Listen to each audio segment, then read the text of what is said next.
Welcome, everyone. I'm William Henry. I'm the author of Ascension, Divine Stories of Awakening the Whole and Holy Being Within. I'm thrilled to have you with us today for this roundtable discussion with some of the contributors of my book. They've all got some incredible stories to share about personal stories, about their ascension experiences that I know you're going to find riveting, informative, and also inspirational too. We'll get to those in just a moment.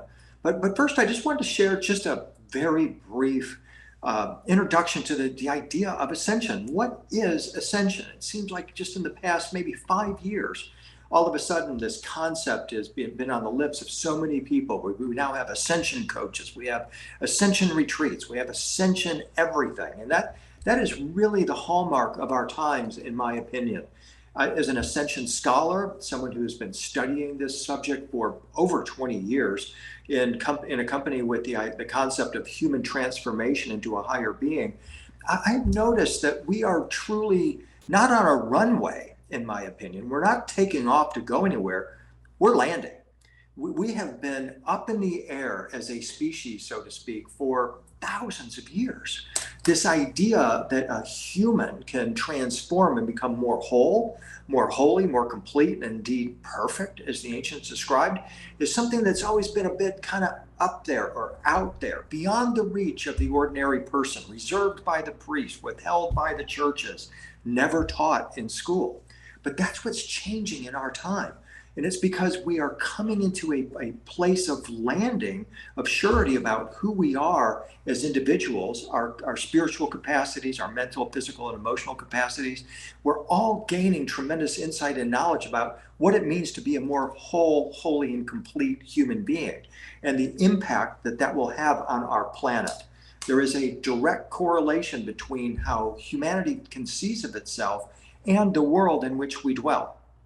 The idea here is that as we rise and ascend, climb the spiritual and evolutionary ladders, we become better caretakers, not only of our own individual bodies, but also of our planet.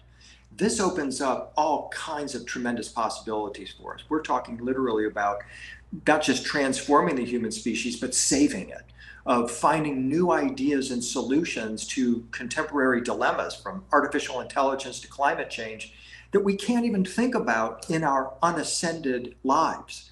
But as we begin to reach out to become more whole and holy, new ideas, new inspirations, things we've never even dreamed of or thought of as possible, are now coming into our consciousness. And that's what my book was about, is a way to establish that we are on this ancient timeline, began many thousands of years ago, and that we are the culmination of the process, that everything in human history, all of human history, is pointing to this moment right now, and the decisions that you and I make for ourselves individually as well as collectively. And so once again, I'm thrilled to offer this book, but even more excited to share the stories of those who have contributed, and ultimately then to learn of your story as well, because I know everyone that's participating in this, watching right now, has a story, and it is so valuable that your voice be heard, your story be shared, because it goes to this idea of creating this higher mind that all of us can tap into. So with that in mind, I'm going to go around the round table and talk with each of the contributors individually, and then at the end we'll have a wrap up. So my first guest is Susan Casaro, who shares a chapter with us called Ubiquitous Nature of Love. Susan, welcome to the Ascension Roundtable. Thank you. I'm glad to be here. Thank you so much for contributing your amazing story to the book. Truly inspiring. Give us an elevator pitch version of your story. Tell us what happened. I had been going to these retreats with a guru named Sai Ma. And in between these retreats, I had this mentor that I was talking to and would talk about things that I was going through. And just before this conversation, I was thinking that I hadn't done my homework, I hadn't been eating, I hadn't been meditating in the way. And all of a sudden, this place came crashing down on me that has crashed on me for years. And I felt like I was back in high school and even younger. And I just immediately started beating myself up. It was a behavioral pattern in my head that it just was a default. And it was this spiritual aspect of myself was always this carrot in front of me that I was never going to reach because I wasn't good enough. Right. And then I had this aha moment, which everything changed just prior to that call. Everything changed within moments. And I had this conversation with my higher self, my Christed self. Wow. And it was amazing because since that moment, my life has changed. And I've had other moments that have continued to evolve me in ways where I'm letting go of those old parts and old patterning that have been stuck in cellular memory for so long. So next, we are going to talk with Donna Keebler, who has her story called I Am the Sistrum. Hello there. Hi, Donna. Welcome Thank, so much to the Ascension Roundtable. thank you. So basically, my story is essentially a coming home story.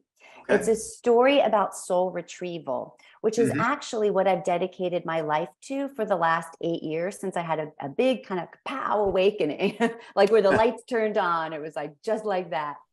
And so my life has been focused so much on reintegrating soul parts. And I also have a healing practice, and I do that for my clients as well. Okay. Why? Because I believe, at least for me and for the folks I work with, that so many of us feel lost and incomplete. Because, in my opinion, from my experience and from my studies, we're fragmented, right? So we have lots of soul parts all out and about in the etheric. And as we go to different locations, this is just one way to reintegrate, of course, in my experience. We go to different locations on the planet, places we're called to. And when we become more conscious of that, we actually can kind of scoop up these lost soul parts and have it, again, in my experience, these big aha moments. Right. So in my story, I've visited Egypt twice now, and my story takes place in Egypt, spans over 3 years, Egypt's bookending my journeys. And I discovered, I came into contact with something I didn't know what it was at the time, the sistrum, which Mm. is an ancient sound healing device. It's pretty primitive looking, and yet to me, it's very it's a highly technological device. Mm. So through this engagement with the sistrum, I was able to reintegrate a soul part, very important one that was probably lost from lifetimes ago. And I try to make it kind of funny and amusing, because I do feel like while ascension is serious business, it can also be kind of fun and playful too. I mean, this is amazing. When we start to feel more like ourselves, then we feel amazing. We feel enlightened. We feel holy, WHOL, and then holy, HOLY, and we get lighter and brighter and shinier. And I've learned not to take myself as seriously as I used to, even when I'm in the darkest depths of places that we'll call them the lower astrals. So that's my story. My hope is to give folks an example of how one way of my ascension journey or ascension process, and maybe it could be valuable for them as well, as far as getting called to different locations. A lot of my clients will say, oh, I just got called to XYZ location and Mhm. it felt like home. So that's a common theme I've noticed with myself and other folks. So that's potentially one way for our readers to become more conscious of why they're just going to different locations on the planet. It could very well be, and probably is, to reclaim a lost soul part. Now we're going to speak with Julia. Is Julia here with us, or Julia Eiler?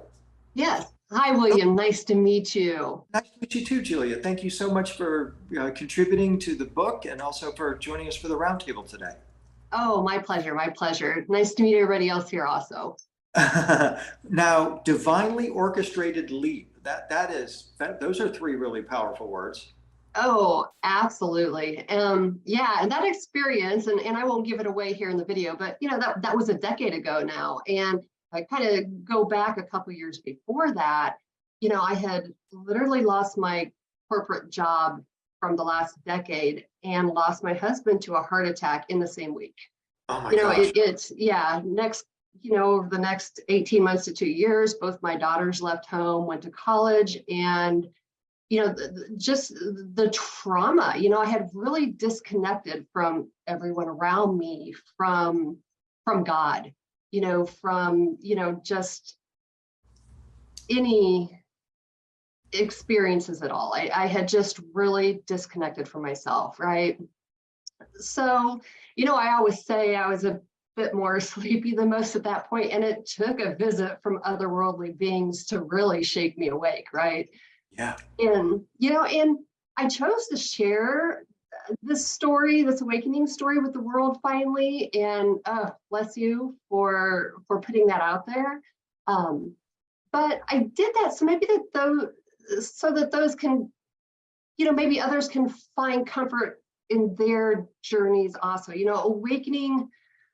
Awakening to the truth of this dimension, to the truth of our divinity. It looks different for every soul, right? But awakening and ascension doesn't always look like this overnight, transformation. It usually doesn't. But at its core, ascension to me means really developing that reconnection, that connection to God's spirit, and that will look different to each soul here. And I had people ask me a lot, so, what are your divine gifts, because of this story. And because I teach souls how to get in touch with their extraordinary gifts. And I talk a lot about the clairs, developing our intuition, but my response to what has transpired for me personally, I've been able to develop a deep and intimate relationship and trust in God. When I had that experience, I immediately dived down into rabbit holes. It was something I had never fathomed that, was possible. And, for the next year, finally at that point I had reason to think again, reason to dream again, reason to reconnect with God again. So now we're going to hear from Pamela Nance. Pamela. My ascension story happened in the spring of 1990. I was in my senior year of undergraduate school, finishing up my degree in anthropology and archaeology.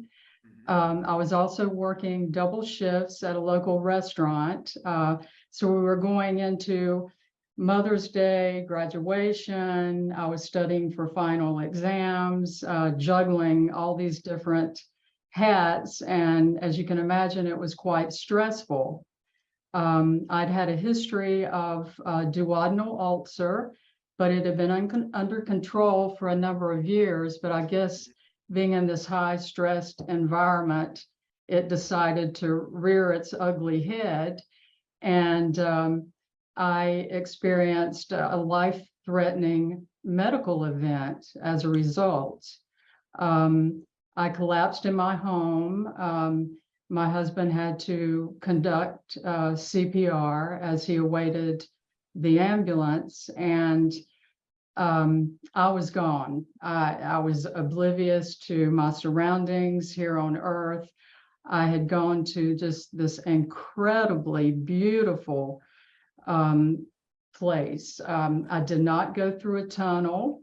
I was not greeted by deceased relatives or loved ones. I was just on the side of an incredible mountain range, overlooking just an incredibly beautiful green valley. And off in the distance was another mountain range, snow-capped. But what struck me were the colors. The colors are really just indescribable. I cannot relate to anyone. Just the overwhelming feeling of the beauty that I was surrounded by. And in the middle of this green valley was the tree of life. There was one tree standing there, and I knew that it was the tree of life.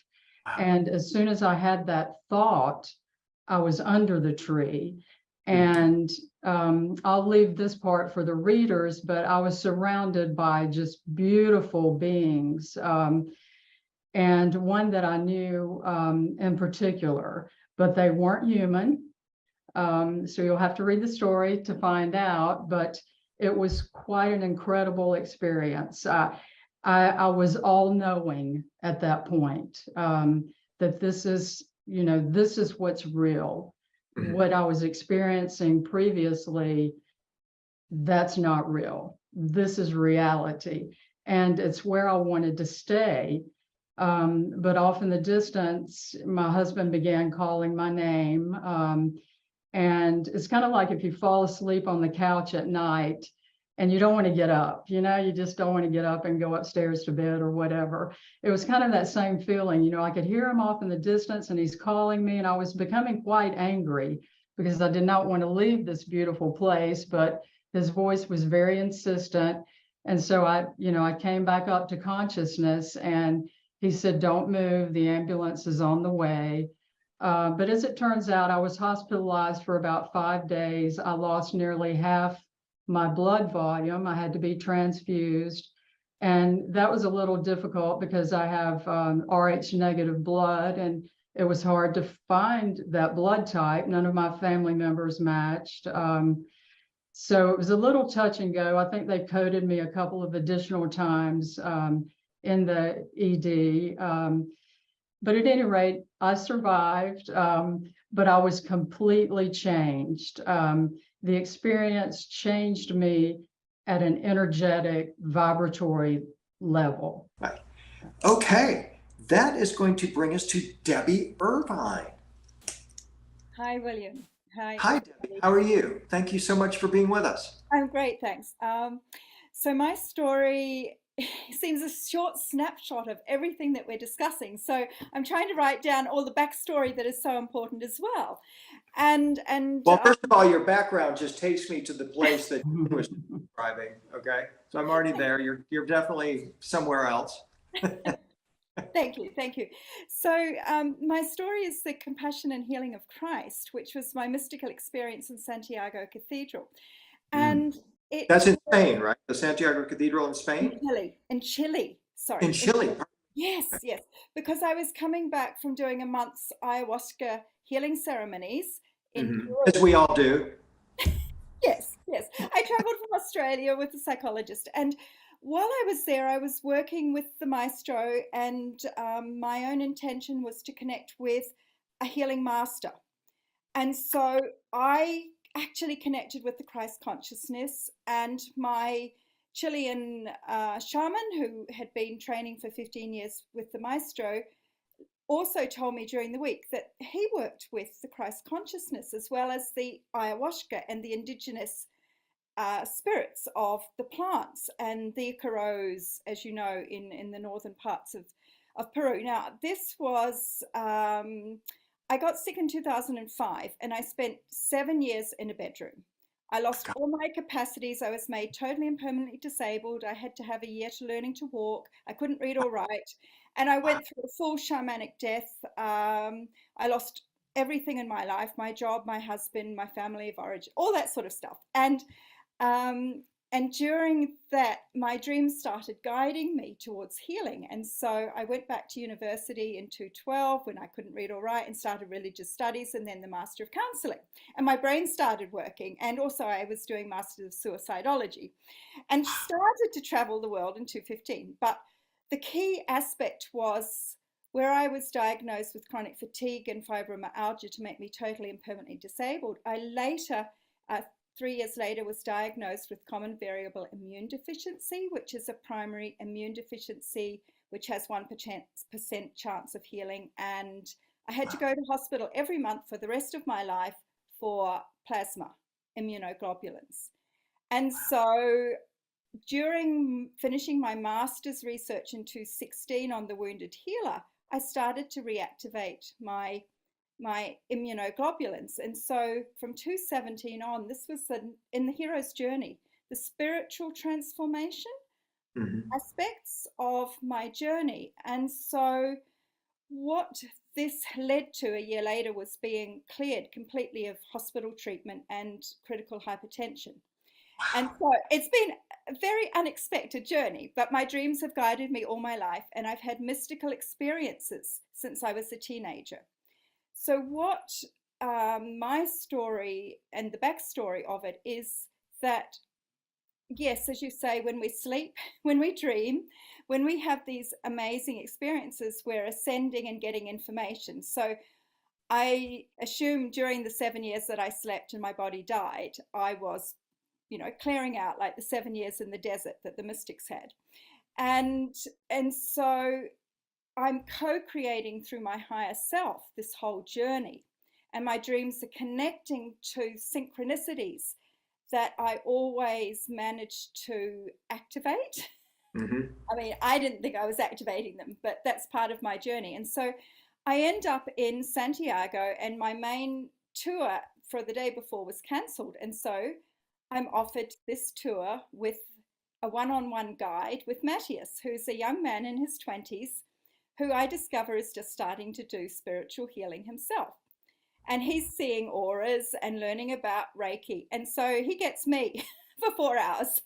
And we talk about everything that's healing and my master's studies and my ayahuasca experiences. And I also was about to go and study and train in shamanism and dream training in America. And so he was there was this synchronicity in the story and the co-creation. And then as we left the outer Plaza de Armas, which is all the hustle and bustle, and as I wrote Allende's assassination, and I go into the cathedral and I describe the sacredness and the beauty and the silence that just takes you into another world. And I had religious training as I grew up, and so I start to circumambulate the cathedral and through all the crypts, and I come in the spiral into the center of the cathedral, and there is the statue of Christ, and behind are the marble pillars with the crimson veins. And in the statue, in this one, he has pulling his robe back to expose his sacred heart. And so I just stand and look at him, and suddenly everything becomes alive. And so the veins behind start to pump like his heart, the blood through my body. And then I look up into his eyes, and his face softens, and it's like he comes alive, and I'm looking at his face, and his eyes are softening, and he's looking at me. And so I join with him, and then his gaze goes out to the congregation where people are sitting and praying in the cathedral. It's not a service, it's just a day. And I start to become embodied with him and he with me. And he starts to transmit, I guess is the way I say it, like a telepathic experience where he is showing me and giving me the feeling of these people, of their suffering, of their pain, of their prayers, of their hope. And I'm feeling all that. And then I'm with him as he is transmuting their hopes and pains and suffering into love and empathy and understanding and compassion and peace. Mhm. And so it's a most extraordinary experience because we're joined. Hi, Claire. Hi there. How are you? So happy to be here. Thank you. Yeah, thank you so much. And now tell us about your story. Well, my story is called Home of My Soul, and it is about my death experience that I experienced in the Niitsitapi land in Blackfoot territory in Calgary, Alberta, Canada, on the foot of the Rocky Mountains. So the reason I say that is because I was, born in England. I lived in South America, lived in 3 provinces in Canada, and so by the time I reached this experience, I had lived in 8 places, 3 different continents, almost just getting 18 years old. And I had experienced, physical abuse, sexual abuse, emotional abuse, spiritual abuse. And but there was always a sense of warmth and sort of an understanding that this is what my humanness was meant to experience. Like there was a different, and I always had a feeling that I was being guided because I didn't seem to wear the clothing of somebody who may have had such a full container at such a young age. So in any event, I was thinking of moving back to, I had just graduated from high school, and I was thinking of moving back to England or to Europe, or expand my vision. I was offered a scholarship, but I chose not to accept it, and just see what was there in the world for me. So I was playing a baseball game with some friends, and my brother was there, and we I was on first base, and I went up to catch the fly ball, and the pitcher also went up to catch the fly ball, and he came down, he landed on my chest, and then moved backwards, and my head hit the floor and bounced back up, and then he landed on my head. And from my experience, I rose out of my body and said, I feel great. And so at that time I was like, whoa, like it was like I had a jolt of, I don't know, the most caffeine you could possibly think of. And I could see my surroundings on the earth. I could see both teams, the players and my team. And the at that moment I ascended. And then I was in a field of this white light, which is inexplicable.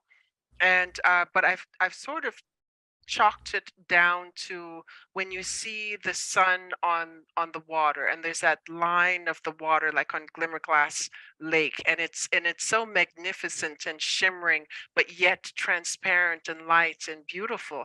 So this was me, inside of me, perceiving me. Mm. So it was like through three different lenses, and in that space there was, just a profound beauty of self, and beauty of consciousness, and knowing uh, the I am that I am. And so as I heard, I started to hear the other dimensions, and as I knew that I was meant uh, to go back into this earthly plane, I could hear the voices of those around my physical body, but yet still on the other side, Hmm. mourning. And so there's a sense of feeling the grief and the sadness in a way as though it's air. So I was propelled back into my body, or I transitioned back into my body, and I looked around in this earth field, but they still not seeing me.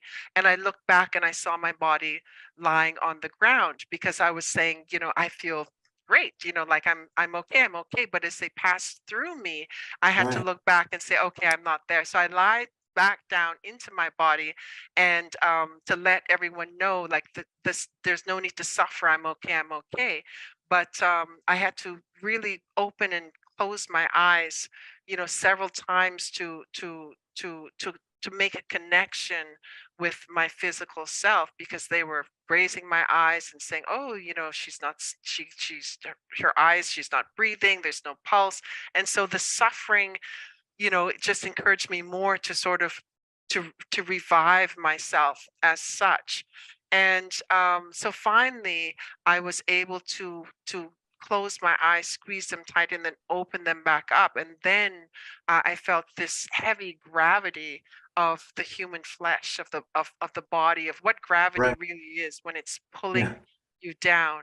And so I won't tell you the ending, but it was, needless to say, quite a shock.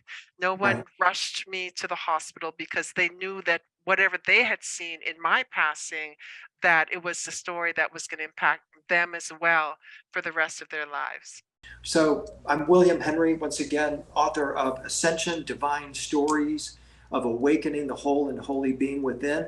I'm so glad you've been with us. I look forward to sharing more of your stories in the days to come, and hopefully you'll inspire others to share their stories as well, because this is what is going to ultimately transform our world. Letting people speak their truth, letting people have this experience and then share that experience in a way that is honoring, that is affirming, and ultimately assists others on their ascension path. So thank you so much for being with us today for this roundtable. We'll look forward to seeing you soon.